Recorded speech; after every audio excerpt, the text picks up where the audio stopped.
Est-ce qu'il est essentiel de savoir dessiner pour entrer en art appliqué? Donc non, pas nécessairement, tout type d'élèves rentre en art appliqué. Certaines personnes savent dessiner, d'autres non.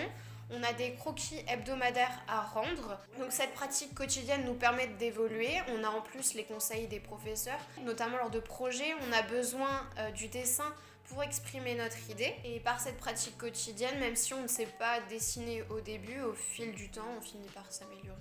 Donc en fait, comment est-ce qu'on rentre en art appliqué? Pour rentrer en art appliqué, vous êtes sélectionné sur dossier, donc c'est une option pour découvrir l'art appliqué.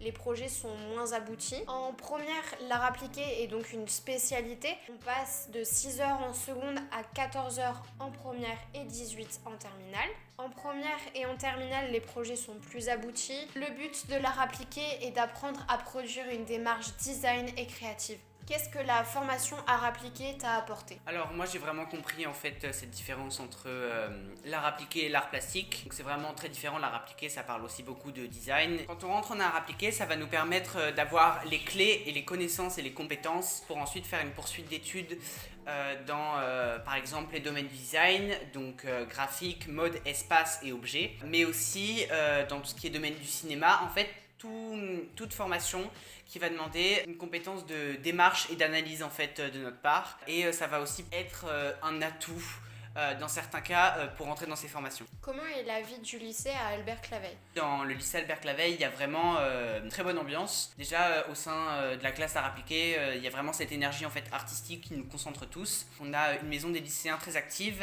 avec des clubs.